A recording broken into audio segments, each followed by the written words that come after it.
नमस्कार दोस्तों, मैं विनय दुबे मुंबई से। कैसे हो अंड भक्तों? गटर के कीचड़ में ही पड़े रहो, क्योंकि कीचड़ में ही कमल खिलता है और सूअर जो हैं वो भी कीचड़ में ही पाए जाते हैं। कीड़े मकोड़े भी कीचड़ में पाए जाते हैं। तो आपकी असली जगह गटर कीचड़ ही है। आज का जो वीडियो है वो कोई सामाजिक मुद्दे पे नहीं है। आज का जो वीडियो है वो किसी सरकार के खिलाफ, किसी नीतियों के खिलाफ या किसी सरकारी या प्रशासनिक विषय पे नहीं है। पिछले कुछ दिनों से बहुत सारे न्यूज चैनल्स, यूट्यूब चैनल्स वालों ने इंटरव्यू लिए। वहां पे उनका एक साधारण सा सवाल आता है कि विनय दुबे जी, इतनी बेबाकी से अपनी बात कैसे रख सकते हो? आपको डर क्यों नहीं लगता? मैं बताना चाहता हूं। उसके बाद ऐसे बहुत सारे मैसेजेस आते हैं कि विनय जी, हमने आपकी तरह देखते हुए, आपसे सीखते हुए हम अपनी बात रखते हैं। और उसके बाद सोशल मीडिया पे हमें ट्रोल कर दिया जाता है। बीजेपी आईटी सेल के जो लोग हैं, अंड भक्त हैं, वो हमें गालियां देते हैं, हमारे माँ बहनों की गालियां करते हैं। तो मैं आप लोगों को बताना चाहता हूं कि आज यही मैं आपसे कहना चाहता हूं कि कभी भी आप ये लोगों से डरिए नहीं। इनकी ये एक्चुअली बहुत कमजोर तबका है जो नरेंद्र मोदी जी ने पाल रखा है, बीजेपी ने पाल रखा है। ये वो कमजोर तबका है जिनके पास कोई सवालों के जवाब नहीं होते।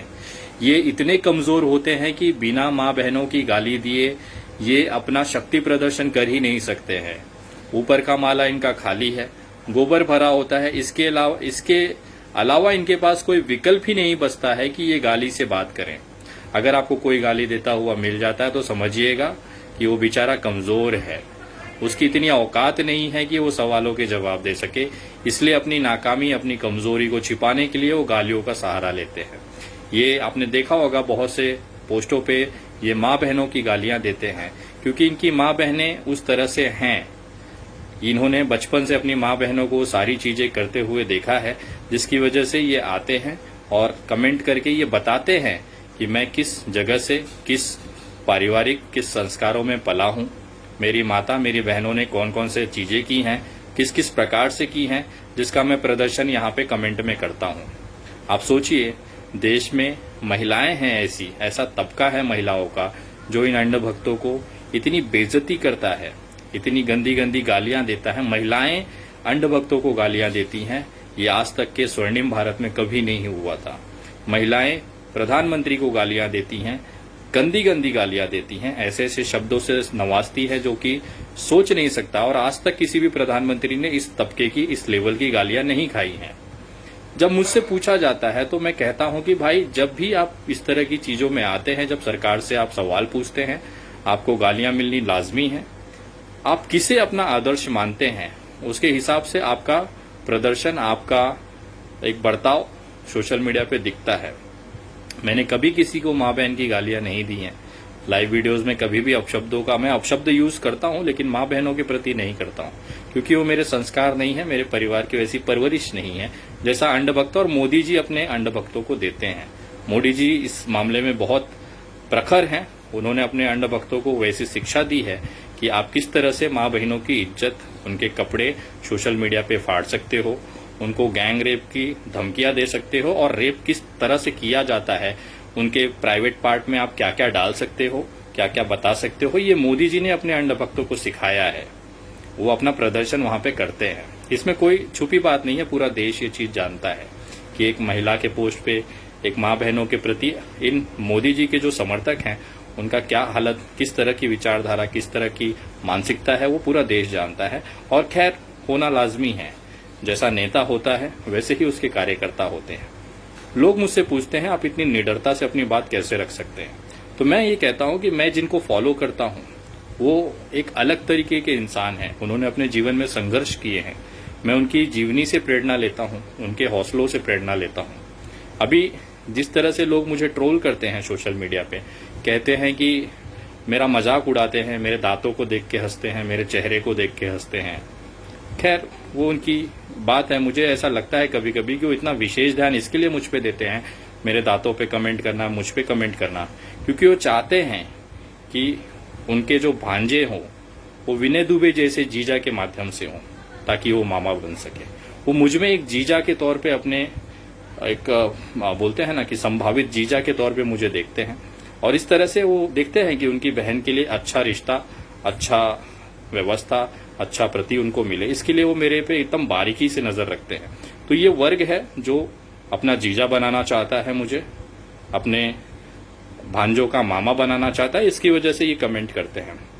मैं कहना चाहता हूं, जितने लोग भी सरकार से सवाल पूछते हैं और उनको अगर इस परिस्थितियों से गुजरना पड़ता है, तो मैं आपको बताना चाहता हूं कि जब तक आपका मजाक नहीं बनाया जाएगा, जब तक आपको गालियां नहीं दी जाएंगी, जब तक आपको बेइज्जत सोशल मीडिया पे नहीं किया जाएगा, आपकी टिप्पणी नहीं की जाएगी, तब तक आप यकीन मानिए कि आप कुछ खास कर भी नहीं रहे हैं।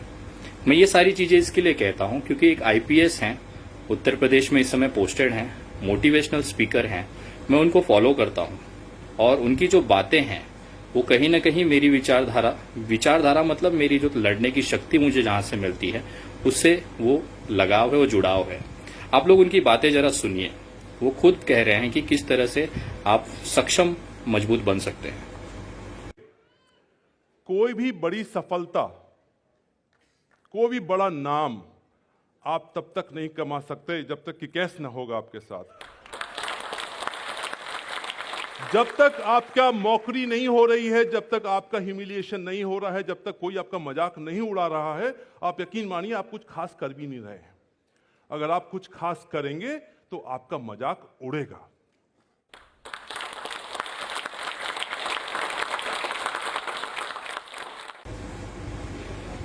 अगर आपके साथ भी इस तरह की चीजें हो रही हैं, आपको मजाक बनाया जाता है, आपको गालियां दी जाती हैं, तो यकीन मानिए आप बहुत अच्छा कर रहे हैं। और इस तरह से जो कमजोर तबका है वो आपका पैर खींचता है, क्योंकि वो पैरों में ही पड़े हुए हैं। वो पैर तभी खींचेंगे जब वो उनका जो हाथ है आपके पैर में होगा।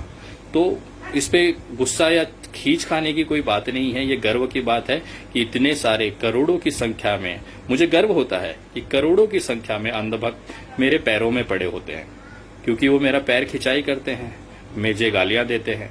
तो आईपीएस जी जिस तरह से उन्होंने बताया कि ये एक आप आगे बढ़ रहे हैं, सफल हो रहे हैं, उसकी एक निशानी होती है।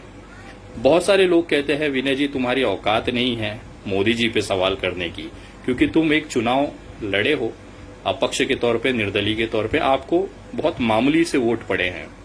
तो मैं ये चीजों को देखता हूं, मैं कबूल करता हूं कि मुझे बहुत मामूली से वोट पड़े हैं, लेकिन मुझे गर्व होता है कि मुझे जितने वोट पड़े उतना वोट भारतीय जनता पार्टी के 2 टर्म के सांसदों को नहीं पड़े हैं। मैं सांसदों के उम्मीदवारों की बात कर रहा हूं। एक लोकसभा सीट है लक्षद्वीप, आप गूगल कर सकते हैं। लक्षद्वीप में 2014 में मतदान हुआ, जहां पे भारतीय जनता पार्टी के उम्मीदवार को 187 के आसपास वोट पड़े थे। उसके बाद में 2019 में वापस मतदान हुआ वहां पे लोकसभा के, जिसमें भारतीय जनता पार्टी के उम्मीदवार को केवल 125 वोट पड़े थे। ये दोनों को अगर मिला दिया जाए तो 312 के आसपास का वोट का आंकड़ा जाता है। मैं खुशनसीब हूं कि भारतीय जनता पार्टी के 2 उम्मीदवारों का औकात नहीं था विनय दुबे के वोटों तक पहुंचने की, जिसमें कि मोदी जी जैसा व्यक्ति इस पार्टी का प्रचार करता है। पूरी भारतीय जनता पार्टी की मीडिया मोदी जी को जिताने में लगी जाती है, करोड़ों अरबों रुपया उनके चुनावों पे खर्चा होता है। उसके बावजूद भी इनके उम्मीदवार 2 चुनावों में भी टोटल अगर इनका जोड़ दिया जाए तो विनय दुबे से कहीं पीछे उनका वोट पड़ा है।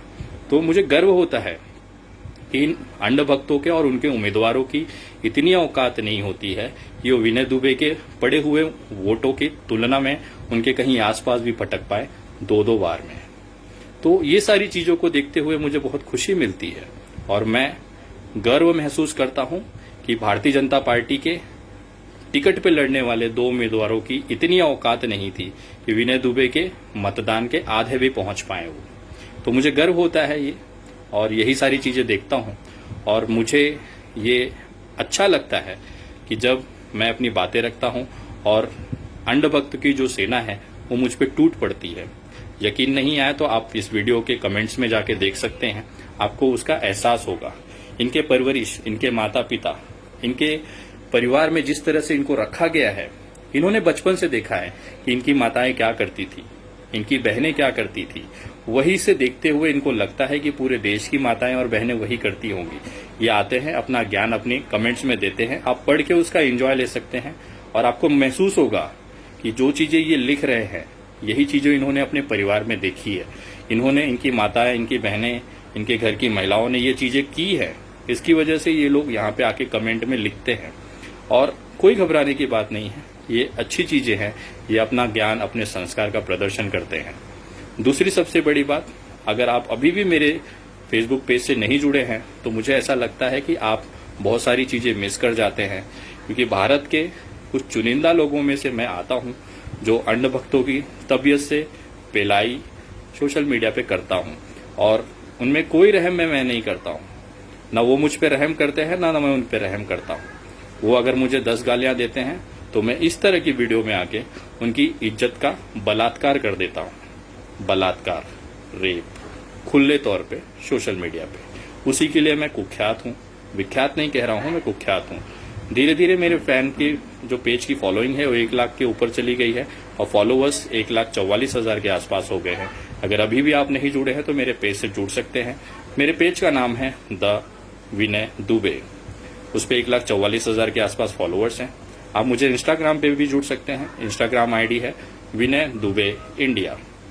उसके बाद आप मुझे ट्विटर पे जुड़ सकते हैं। मेरी ट्विटर आईडी है @the_THE_विनय VINAY आप इस पे जुड़ सकते हैं। सोशल मीडिया के माध्यम से आप लोगों ने बहुत बार जरूरतमंद लोगों को मदद करने के लिए मैंने जब आह्वान किया तो आप लोग आगे आए, आप लोगों ने मदद पहुंचाई है। अभी भी हमारी मुहिम चालू है। मैं एक नई मुहिम आपको बताना चाहता हूं, एक रिक्वेस्ट करना चाहता हूं कि बहुत सारे मैसेजेस इस समय आ रहे हैं जो कि जिनकी नौकरियां छूट गई हैं, जिनको दवाइयों के लिए पैसे नहीं हैं। ऐसे पूरे भारत से मुझे मुहिम निवेदन आते हैं, मैसेज आते हैं उनको आर्थिक मदद पहुंचाने के लिए। इस समय आप सभी जानते हैं लॉकडाउन में परिस्थिति क्या है। लोग एक दूसरे से पहले से ही इस सरकार की गलत नीतियों की वजह से उनकी जेबें खाली हो चुकी हैं। उनके पास अब कुछ करने के लिए नहीं रह गया है। नौकरियां जा चुकी हैं, घर का राशन है, मेडिकल के खर्चे हैं, ये बढ़े हुए हैं। उसके बावजूद भी एक बड़ा तबका ऐसा है जो लोगों की मदद करने के लिए अपनी सेविंग्स में से या अपनी इच्छा अनुसार दान देता है। मैं आप लोगों को बताना चाहता हूं कि आप लोग जिस तरह से पिछली बार राशन और भोजन के लिए आप लोगों ने, अंतिम संस्कार में मदद करने के लिए आप लोगों ने मदद की थी, उसी प्रकार से एक बार वापस मैं आप लोगों से निवेदन करता हूं कि कोई भी व्यक्ति अगर पूरे देश के अंदर अगर किसी को लगता है कि उसको आर्थिक जरूरत है, मदद की जरूरत है, वो मुझे मेरे व्हाट्सएप नंबर, संगठन का व्हाट्सएप नंबर है 9594394948। मैं नंबर वापस बोलता हूं 9594394948। इस नंबर पे आप व्हाट्सएप कर सकते हैं। मैं आप लोगों को कहना चाहता हूं, हम बहुत बड़ी अमाउंट में तो मदद नहीं कर पाएंगे, लेकिन एक 200 रुपए से लेके 500 रुपए तक के लिए आपको एक मामूली सी, आप बोल सकते हैं, राहत हम दे सकते हैं पेटीएम और गूगल पे के माध्यम से। और मैं प्लीज निवेदन करता हूं, कृपया वही लोग मैसेज करें जिनको अत्यंत जरूरत है। मैं कोशिश करूंगा कि आप लोगों तक ये चीज, आपको मदद पहुंचाई जा सके। मैं आंकड़ा आपको भी बता रहा हूं, 200 से 500 तक मैक्सिमम हम आपको मदद कर पाएंगे, क्योंकि रिक्वेस्ट जो है हजारों की संख्या में है। सभी तक अगर इतने पैसे हम अगर मदद के तौर पे भेजेंगे तो उतना पैसा किसी के पास आज नहीं है लॉकडाउन की वजह से।